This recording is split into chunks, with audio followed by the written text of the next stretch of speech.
তোমাকে হেভি লাগছে। তো যাই হোক, রেডি হয়ে বেরিয়ে পড়েছি, অনেকটা লেট হয়ে গেছিলো, তো সবাই তাড়াহুড়ো করে রেডি হলাম। ওরা সবাই সব আগে বেরিয়ে গেছে, আমরা দুজন লাস্টেই শুধু ঝোলাগুলো নিয়ে যাচ্ছি। তো যাই, ওলাও বুক করে দিয়েছে, তো তাড়াতাড়ি যাই, কারণ 9:30টার ট্রেন, তাড়াতাড়ি পৌঁছতে হবে। আর এই যে মাকে পুরো আমার চুড়িদারটা পরে তো একদম হিরোইন লাগছে। এই যে ওরা সব ওখানে দাঁড়িয়ে আছে, পুচু এগিয়ে আসছে ট্রলি নিয়ে। ওইদিকে আসছিস কেন?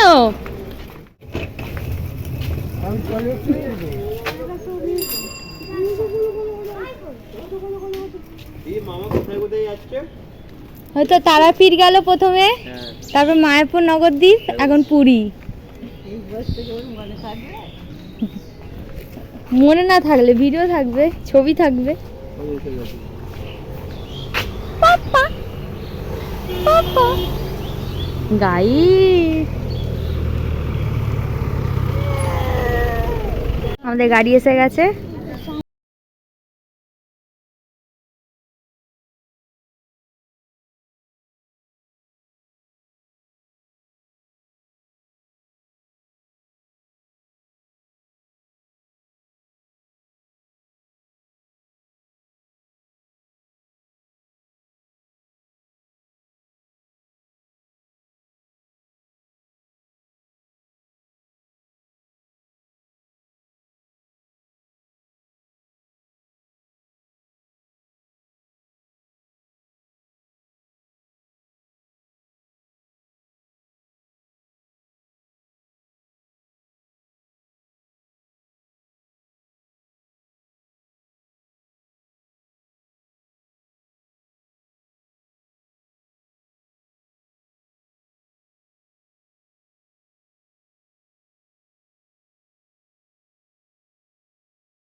পৌঁছে গেছি।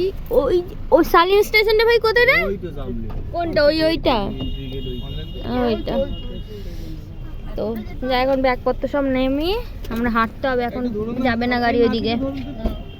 তোমাদের দাদা এদিকে গাড়ির ড্রাইভারকে পেমেন্ট করছিল, আর আমরা ব্যাগপত্র নিয়ে দাঁড়িয়ে আছি, ওর হয়ে গেলে তারপরে বেরোবো। কিন্তু এদিকে দেখো না, সকালবেলা হয়তো বৃষ্টি হয়েছিল, আর প্রাকৃতিকটা এত সুন্দর লাগছিল, তারপরে পাখিদের কলরব মানে জাস্ট অসাধারণ।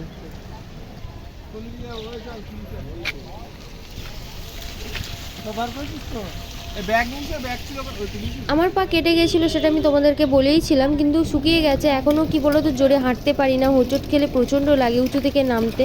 তো ওই জন্য ব্যাগপত্র ছিল, ভিডিও করছিলাম, ওই জন্য ভাইয়া তোমাদের দাদা বলছিল দেখে শুনে নামো। আমাদের ট্রেন এসে গেছে, এখন আমার ট্রেনে উঠে পড়বো।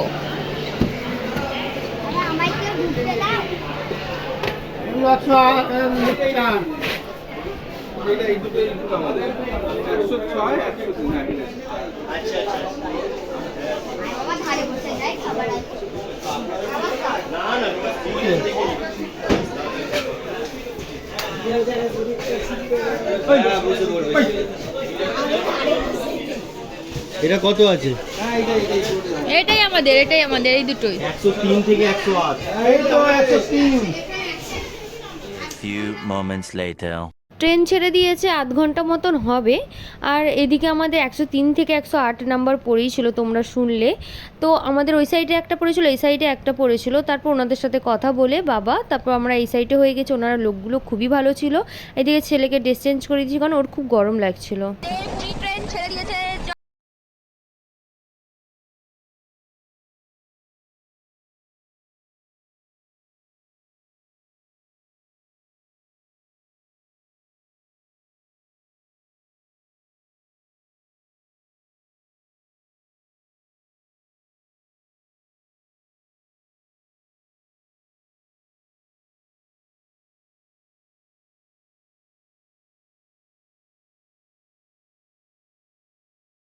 এখন 1টা বাজে, ওরা সবাই খাওয়া হয়ে গেছে, মানে ওনাদের সবার খাওয়া হয়ে গেছে। তোমাদের দাদার মা বাবা ওরা ভাত খায়নি, আমাদের আবার একটু ভাত না হলে ঠিক জমছিল না, ওই জন্য আমরা আবার ক্যান্টিনে অর্ডার দিয়ে দিলাম মাছ, ডাল, একটু পাঁচমিশালি সবজি এইগুলো। কিন্তু খাবার একদমই বিচ্ছি ছিল, একদম ফালতু খাবার ছিল, আমার তো একদমই মানে লাস্টে ফেলে দিতে হয়েছিল খাবার। বাবা পরে খুবই বকেছিল আমাদেরকে।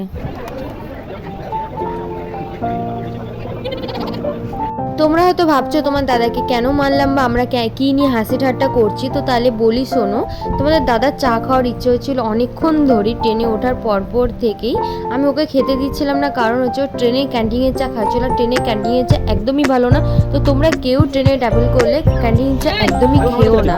তো এইদিকে বাইরের চাও আসছিল না, একটা আমার বাবা দেখেছিল, তাকে ডাকলো। তারপরে এইদিকে ওর ভেজিটেবল চপ খেতে ইচ্ছে হচ্ছিলো, শুধু আমাদের মানে ভাই মায়েরা খাচ্ছিল না বলে ও খেলো না। তো বাবা সেটা বুঝতে পেরেছিল বলে বাবা খাওয়ালো ওকে। তো আমি ওটাই দেখে আমি বললাম যে দেখো তোমার কপাল এতটাই ভালো, মানে আমার থেকে তোমার বেশি ভালো।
এই ট্রেনটা চালু হবে।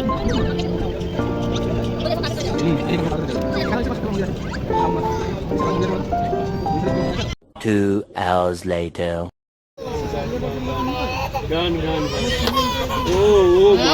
তুই ওর কার্টুন বন্ধ করে দিয়েছিস আর তোর গান শুনবে। আরে ব্যাগপত্র গুছানো হয়ে গেছে, আমাদের পুরী স্টেশন আসছে, এবারে আমরা নামবো।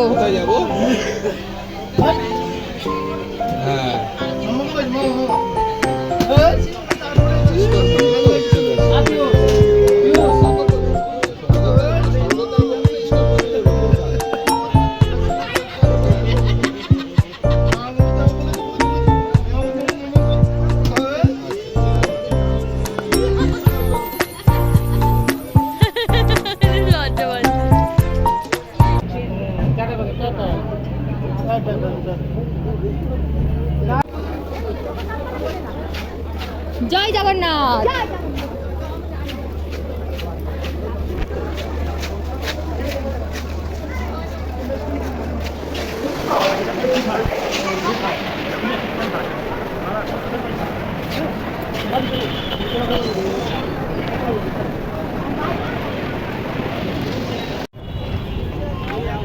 স্টেশন থেকে বাইরে চলে এসেছি, এখানে যে কোনো একটা টোটো ধরে সোজা হোটেলে গিয়ে পৌঁছবো। অটোতে আমরা বসে পড়েছি, এখন যাবো হচ্ছে ইস্কন মন্দির না, হ্যাঁ ইস্কন মন্দির। মা বসে পড়েছে, এদিকে আমাদের লাগেজ ভরা হয়ে গেছে, আর ওইদিকে তোমাদের দাদা কথা বলছে। তো সোজা হোটেলে গিয়ে তোমাদের সাথে কথা বলছি।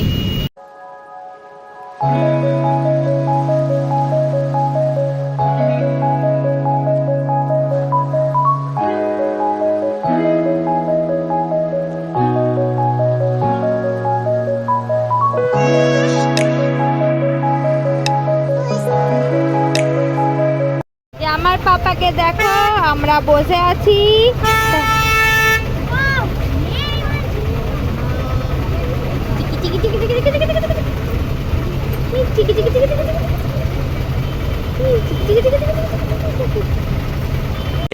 few moments later.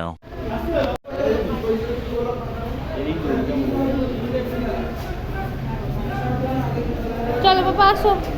রুমে চলে এসেছি, এসে স্নান করলাম কারণ প্রচণ্ড গরম লাগছিল। স্নান টান করলাম, ছেলেকে ড্রেস চেঞ্জ করে দিয়েছি, এই যে সেও এখন দরজা দিচ্ছে। আমি নাইটি পরে এখন একটু রেস্ট নিচ্ছি, একটু বসে আছি। প্রচণ্ড খিদে পেয়েছে, তো তোমাদের দাদা খাবার আনতে গেছে, আসুক। ওইদিকে মা বাবা ওইদিকে রুমটা নিয়েছে, তোমাদেরকে বললাম। তো আজকের ভিডিও, এখন ও খাবার আনতে গেছে, এসে খাওয়া দাওয়া করবো। আর কালকে রাত্রে একদমই ঘুমাইনি, তো ঘুমো গড়িয়ে, মানে আজকের দিনটা জাস্ট রেস্ট নেবো, যা ঘুরবো কালকে। তো ভিডিওটা আমি এখানেই শেষ করছি, দেখা হচ্ছে আবার কালকের ব্লগটায়। তো এখনকার জন্য টাটা, গুড নাইট বন্ধুরা। তো পরপর ভিডিও তোমরা দেখো, ফলো করো, তো তোমাদের খুব ভালো লাগবে। তো এখনকার জন্য টাটা।